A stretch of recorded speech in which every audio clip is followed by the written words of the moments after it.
এই পুরো ঘটনার পেছনে সরকারের এক ধরনের আশকারা আছে। আমি উস্কানি বলছি না, আশকারা আছে। শেখ হাসিনার উস্কানি আছে, সরকারের এক ধরনের আশকারা আছে। সরকার চাইলে এটা আটকাতে পারতো, সরকার এটা আটকায় নাই। সরকার হয়তো চেয়েছে এটা হোক, এটা হয়েছে। এখন সব মিলে যে জিনিসটা হয়েছে, লস হয়েছে বাংলাদেশের, লস হয়েছে আমাদের ইমেজের। কিছু লাভ হয়তো কোনো একটা গভর্নমেন্টের হতে পারে, গভর্নমেন্টের কোনো একটা পার্টিকুলার সেকশনের হতে পারে। আমি আজকে বসে বসে সকাল থেকে সবগুলি বিদেশি পত্রিকাগুলি দেখছি, রয়টার, তারপরে আপনার এপি, তারপরে আপনার আল জাজিরা দেখছি। কেউ বলে নাই একটা মহান কর্ম সম্পাদিত হয়েছে, কেউ বলে নাই। এবং এই কাজটা বাইরে বহির্বিশ্বে আমাদের ইমেজটাকে মনে করি ক্ষতিগ্রস্ত। ওনার ভাবভঙ্গি, কথাবার্তা দেখে মনে হচ্ছে যে উনি এখনো ক্ষমতা আছে, একটু বেড়াতে গেছে, আসবে এখানে আইসা নিয়ে সবাইকে নাম ধরে ধরে ধরবে এবং ফাঁসিতে ঝুলবে। অগ্নিসংযোগ, বুলডোজার কর্মসূচি চলছে। ওবায়দুল কাদেরের ভাষায় যদি বলি, আসলে এরা কারা, কোত্থেকে এলো? এরা বাংলাদেশের অধিবাসী, কিন্তু বাংলাদেশ থেকে আসছে। এদেরকে খোঁজার জন্য অনুবীক্ষণ যন্ত্র দরকার নাই, দূরবীনও লাগবে না। এটা খুব স্বাভাবিক যে এই ধরনের একটা ঘটনা যেটা ঘটছে, এটা অনেকের কাছে অনাকাঙ্ক্ষিত, আমার কাছে অনাকাঙ্ক্ষিত। এটাকে আপনি নাশকতা বলতে পারেন, কিন্তু তারপরেও এটা ছিল অবধারিত। এটা আমার বিশ্লেষণ যেরকমভাবে এই পুরো জিনিসটা, এটা নানা ধরনের ব্যাখ্যা হতে পারে। প্রথম যে ব্যাখ্যাটা আমার মাথার মধ্যে আসে সেটা হলো, এখানে একটা উস্কানি ছিল এবং প্রধান উস্কানিটা আসছে শেখ হাসিনার কাছ থেকে। এগুলো আমার বিবেচনা। শেখ হাসিনাকে এই সময় এই ভাষণটা দিতে হবে কেন 6 মাসের মাথায়? আপনি বিশ্বাস করবেন, আমার জীবনের কঠিনতম কাজটা আমি গতকালকে করেছি, গত রাতে। এই শেখ হাসিনার 47 মিনিটের ভাষণটা আমি শুনেছি। এটা আমার কাছে মনে হয়েছে যে এত কষ্টকর কাজ আমি গত কয়েক মাসে আর করি নাই। পুরো ভাষণটা আমি একটানা শুনেছি যে উনি কী কারণে ভাষণটা দিচ্ছেন এবং উনি কী বলেছেন। এবং আমি বারবার আশা করতেছিলাম যে দেখেন, একটা লোক 15 বছর ক্ষমতায় ছিল টানা, তাই না? তারা আরও একবার ক্ষমতায় ছিল, অনেকদিন ধরে রাজনীতি করেন। আমার ধারণা ছিল উনি তো রাজনীতিটা বুঝেন। তো আমি বারবার আশা করতেছি উনি বলবেন যে ওনার কৃতকর্মের জন্য উনি ক্ষমা প্রার্থী, অথবা বলবেন, যদি ঘুরে পেঁচেও বলেন তাও বলবেন, যদি আমার অজান্তে কোনো ভুল হয়ে থাকে তার জন্য আমি বারবার আশা করি। আমি মনে হচ্ছে কিন্তু উনি বোধহয় এখনো ক্ষমতা আছে।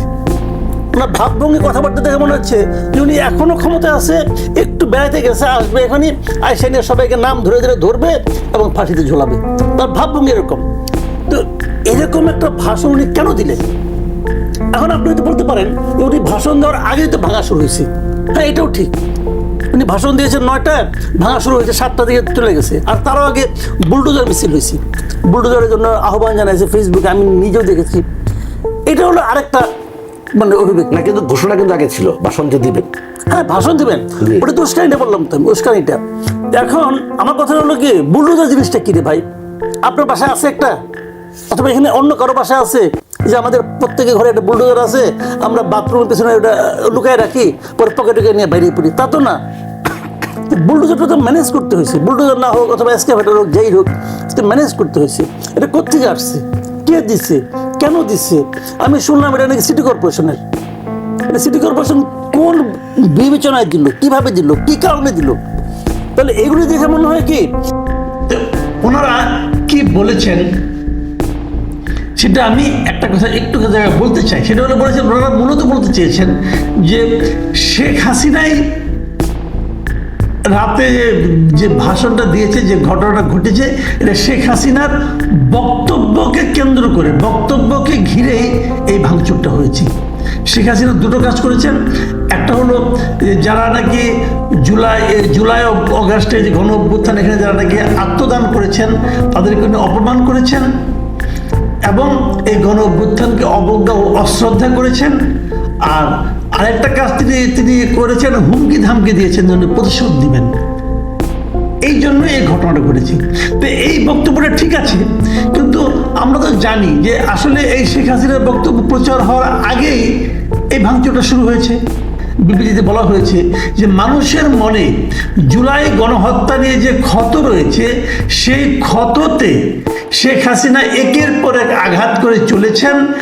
তার তার এই সহিংস আচরণের প্রতিক্রিয়া হিসাবে 32 নম্বরের বাড়ি ভাঙচুরের ঘটনা ঘটেছে। মানে 32 নম্বরের বাড়িতে ভাঙচুরের ঘটনা ঘটেছে, আগুন দেওয়া হয়েছে, এটা জাস্টিফাই করেছেন সরকার তার বিবৃতির মাধ্যমে।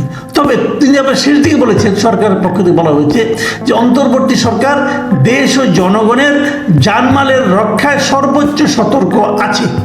আইন শৃঙ্খলা রক্ষাকারী বাহিনী সর্বাত্মকভাবে পরিস্থিতি নিয়ন্ত্রণে আনার যথাযথ চেষ্টা করছে।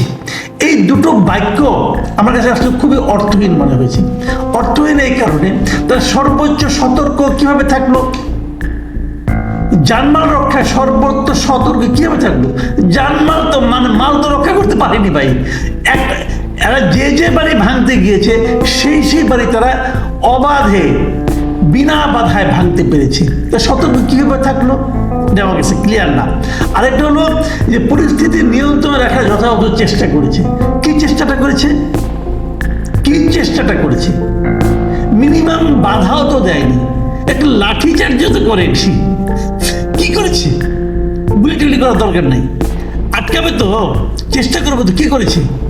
32 নম্বর এখানে একজন নারীকে লাঞ্ছিত করা হয়েছে, কিন্তু সেই নারী হয়তো কি বলেছিল আমি জানি না, তাকে হয়তো বড় জোর সে মানে বঙ্গবন্ধুর পক্ষে কথা বলেছে, অথবা এই কাজটাকে তারা পছন্দ করে বলেছে, তাকে লাঞ্ছিত করা হয়েছে। তাকে নারীকে এই স্বাধীন দেশে, আর আইন শৃঙ্খলা বাহিনী নাকি চেষ্টা করেছে। কি চেষ্টা করলো বুঝলাম না।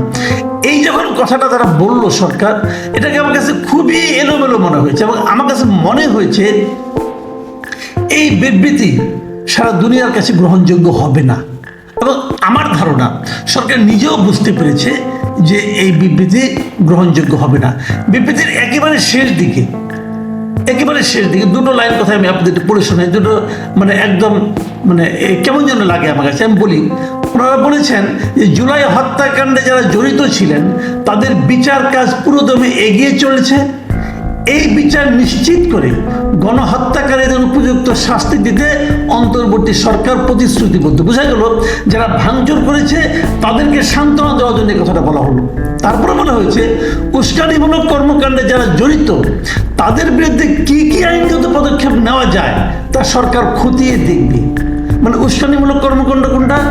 যারা ভাঙচুর করেছে এটা, যদি এটা হয় এখানে যারা জড়িত তাদের বিরুদ্ধে কি আইনগত পদক্ষেপ নেওয়া যায় এটা সরকার খতিয়ে দেখবে। কিন্তু তো এটা তো আমরা সবগুলো ভিডিও দেখেছি, যারা এখানে ভাঙচুর করেছে তাদের ইন্টারভিউ পর্যন্ত প্রচার হয়েছে।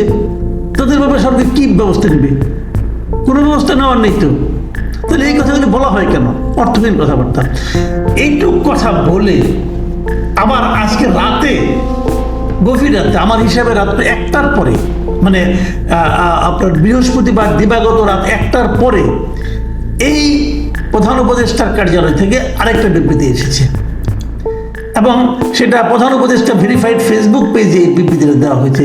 সেখানে কি বলা হয়েছে শুনুন আপনারা, মানে একদম বিপরীতমুখী কথাবার্তা। কিন্তু সেখানে বলেছেন অন্তর্বর্তী সরকার গভীর উদ্বেগের সঙ্গে লক্ষ্য করছে যে কতিপয় ব্যক্তি ও গোষ্ঠী সারা দেশে বিভিন্ন প্রতিষ্ঠান ও স্থাপনায় ভাঙচুর ও অগ্নিসংযোগের চেষ্টা করছে। সরকার এ ধরনের কর্মকাণ্ড শক্তভাবে প্রতিহত করবে। করবে কি? কাজ তো হয়ে গেছে। আর কতিপয় গোষ্ঠী ও ব্যক্তি এবং গোষ্ঠী, তার মানে কি যারা ভাঙচুর করছে তাদেরকে আপনারা চেনেন না? তারা কতিপয় আরে ভাই, ঢাকা ইউনিভার্সিটির এই নাগরিক কমিটির একজন সদস্য সে তো তার ছবি দিয়ে আহ্বান জানিয়েছে। তো তার ব্যাপারে আপনি কি ব্যবস্থা নিতে পারবেন? কিচ্ছু তো পারবেন না। প্রথম যে আহ্বানটা যার কাছ থেকে এসেছে সে তো গোপন কেউ না, কোন গোপন দল না, তো তারা তো প্রকাশ্যই করেছে এবং আপনাদের আশকারা পেয়ে করেছে। হঠাৎ করে আপনি 1টার সময় আপনি এত কঠোর হয়ে গেলেন কেন ভাই? আবার তারপরে বলতেছে যে অন্তর্বর্তী সরকার নাগরিকদের জানমালের নিরাপত্তা রক্ষায় প্রস্তুত কি? সারা দেশে কতগুলো বাড়িতে আগুন দেওয়া হয়েছে, আপনারা প্রস্তুত এখনো? তারপরে বলতেছেন যে কোনো ধরনের উস্কানিমূলক কর্মকাণ্ডের মাধ্যমে দেশকে অস্থিতিশীল করার চেষ্টা করা হলে দায়ী ব্যক্তি ও গোষ্ঠীর বিরুদ্ধে আইন শৃঙ্খলা বাহিনী তাৎক্ষণিকভাবে কঠোর ব্যবস্থা নেবে এবং দোষীদের বিচারের মুখোমুখি দাঁড় করাবে। মানে ফিউচার টেন্স করাবে। যেগুলো হয়ে গেছে সেগুলো বোধহয় শেষ, নাকি নাকি সেগুলোও করাবেন? এই বিবৃতিগুলো আসলে কাকে দেখানোর জন্য আপনারা করেছেন? আমার কাছে এখন ওগুলি ক্লিয়ার না। আমার কথা হলো, যদি এই ভাঙায় আপনার সম্মতি থাকতে পারে, কিন্তু এটা নিয়ে আমার কোনো বক্তব্য নেই, থাকতেই পারে। কারণ আপনি যদি মনে করেন এই লোকগুলো খারাপ, তাদের ভাঙতে পারেন। আপনি যদি মনে করেন এই লোকগুলো অবৈধ অবস্থায় অবৈধভাবে টাকা উপার্জন করে এগুলো বানিয়েছে, আপনারা এর বিরুদ্ধে ব্যবস্থা নিতে পারেন, ভেঙে ঘুরিয়ে দিতে পারেন, কোনো সমস্যা নাই কিন্তু। বাট আমার কথা হলো কি, সরকারের অবস্থানটা আসলে কি, এটা আমাদের বোঝা দরকার। সরকার যদি বলে ভাঙা ঠিক আছে, যেটা নাকি প্রথম বিবৃতিতে বোঝা গিয়েছিল, তাহলে এক কথা। আবার পরে যেটা বলছে কঠোর ব্যবস্থা নেবে, শক্তভাবে প্রতিহত করা হবে, এটা যদি সত্য হয়, তাহলে প্রথমটা অত ব্যাখ্যা করার দরকারটা কি?